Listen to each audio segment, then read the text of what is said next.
2023년 제1회 고졸 검정고시 출제 성향 한번 분석을 해드리겠습니다. 화면에 먼저 보실게요.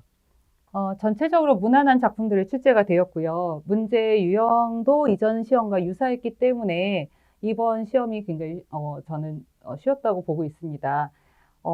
굳이 문법에서의 특징을 잡고자 한다면 문법의 여러 부분들이 있는데요. 뭐 의문의 변동이라든지 아니면 또 발음법, 맞춤법, 그다음 사이시옷 이런 부분들이 있는데 이번에는 문법 요소 부분에서 두 문항이 출제가 됐어요. 그런데 문법 요소에서도 가장 기본적인 문제가 출제되었기 때문에 어렵지 않으셨으리라고 봅니다. 쓰기 문제는 이제 지난 회차부터 조금씩 이제 변화를 보이고 있는 부분이에요. 이전까지는 제시문이 하나만 주어지고 아니면 짧은 제시문이 주어지고 거기서 문제를 해결해야 됐다면 지난 회차부터는 두 개의 제시문, 그러니까 공통된 제시문이죠. 첫 번째 제시문은 계획하기 단계나 아니면 개요짜기, 개요표가 이렇게 주어지고요. 그거를 토대로 해서 초고를 쓴 거예요. 그 글을 두 가지 글을 보고 문제를 해결하는 그런 문제 유형으로 이제는 굳혀지는 것 같습니다. 그래서 개요표 보는 방법, 그 다음에 글의 계획 단계가 나온 것으로 보아 앞으로는 글을 어떻게 쓰는지 글쓰기 단계에 대한 공부도 조금 해놓으셔야 될 것 같습니다. 문학 작품은 굉장히 기본적인 작품들이 나왔기 때문에 그동안의 기본서를 가지고 저희 학원에서 공부를 하셨던 분들이라면 어렵지 않게 공부를 하셨을 것 같고요.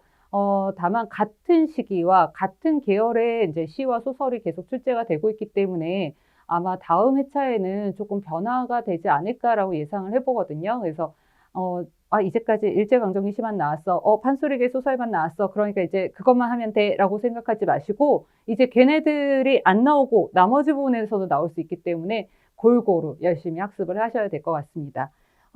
이제 고전 시가 작품은 조금 어려운 작품이 나왔어요. 근데 저희 기본서에는 실려있지 않지만 제가 늘 가사를 가르치면서 여러분들한테 강조했던 부분이었거든요.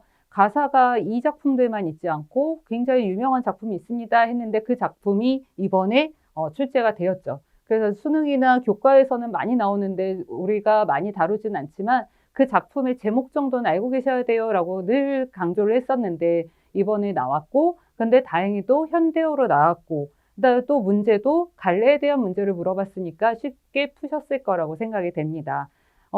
이제 이번에 시험 문제는 대체적으로 다 쉬웠는데요. 읽기 문제, 이 부분에서는 조금 주의하실 부분이 있었어요. 제시문을 그동안에는 읽지 않고 문제 먼저 읽고 유추해서 풀 수도 있어 라고 제가 얘기했던 적이 있는데요.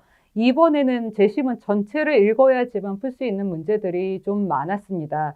아무래도 시대가 이제 문해력에 대한 거를 문제 삼고 있다 보니까 문제 유형도 그렇게 변화가 된 것 같습니다. 그래서 앞으로는 시간 배열, 시간을 잘 이렇게 배치하셔가지고 읽기 문제 마지막 문장까지 꼼꼼하게 읽으시고 그다음 문제를 푸실 수 있었으면 좋겠습니다. 이번 시험은 뭐 읽기와 쓰기 부분, 이 부분의 난이도가 살짝 상향된 거 외에는 대체적으로 굉장히 무난하고 좀 쉬웠기 때문에 난이도를 중하로 제가 판단했습니다. 이제 도표를 보고 말씀을 드릴게요. 고졸 과정의 시험 문제는 주로 문학에서 네 부분에 걸쳐서 나오고 있습니다. 시, 온문, 문학 같은 경우에는 현대 시와 고전 시가에서 총 5문제가 출제가 되고 있고요. 그다음 소설이나 이제 수필 같은 경우에는 세 문제, 현대물, 고전물 해가지고 6문제가 출제가 되고 있어요. 그러다 보니까 차지하는 비중도 가장 높고요. 요즘에 이제 조금 두각을 나타내는 화법과 작문. 얘네들은 문항수는 별로 차이는 없지만, 앞으로 문제 유형이 바뀔 거니까 앞에서도 말씀드린 것처럼 조금 대비를 해 놓으셔야 되고요. 중세국어는 한 문제로 압축이 완전히 됐습니다. 그래서 전체적인 중세국어의 특징들을 다 살펴보실 필요는 없고요. 중세국어가 어떤 게 중세국어인지, 그거에 대해서 이런 것 이제 공부를 하시면 되고요. 학원에 나와서 공부하시는 분들은 이 부분에 대해서 암기 어떻게 해야 되는지 암기 사항도 제가 팁으로 알려드리고 있죠. 네. 그 다음에 이제 과거에는 어떻게 했었는지 과거와 한번 비교를 해보도록 할게요. 고졸 국어 단원별 출제 분포표를 한번 보실게요. 이 분포도를 보실 때는요, 2021년 이후 거를 보셔야 됩니다. 이전에는 교육개정 교과서가 개정이 됐는데요. 2015년에 그 개정된 교과서로 시험을 시행하기 시작한 건 2021년부터예요. 그렇기 때문에 이 이전의 거는 약간 유형도 다르고 출제되는 그 경향도 좀 다르거든요. 근데 21년 이후부터는 거의 비슷하게 출제가 되고 있고요. 시 보시면은 다 5문제. 이게 어떻게 분포가 되냐면 현대시 3문제, 그다음 고전시 2문제 이렇게 되어 있어요. 그래서 이게 아무래도 이제는 아예 이제 규정이 그렇게 잡힌 것 같고요. 소설, 고전소설, 현대소설 하는데 소설이 나왔거나 아니면 수필이 나왔거나 이렇게 해서 같은 분포를 보이고 있습니다. 설명문과 논설문 3문제씩 나오는 거는 읽기, 독해의 문제이기 때문에 늘 변함없이 늘 3문제씩 이렇게 분포가 되어 있고요.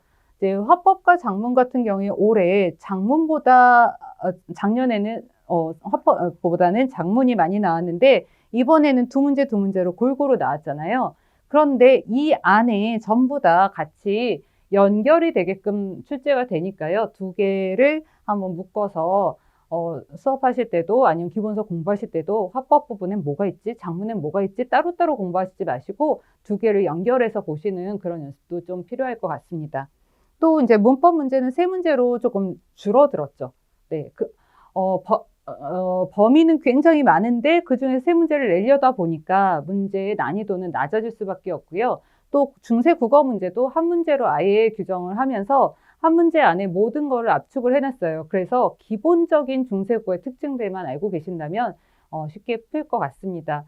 이번 2023년 1회 시험은 굉장히 난이도가 쉬웠기 때문에 고득점 많이 하셨을 거라고 생각하고 국어에서 만점 받으시기 되게 어렵거든요.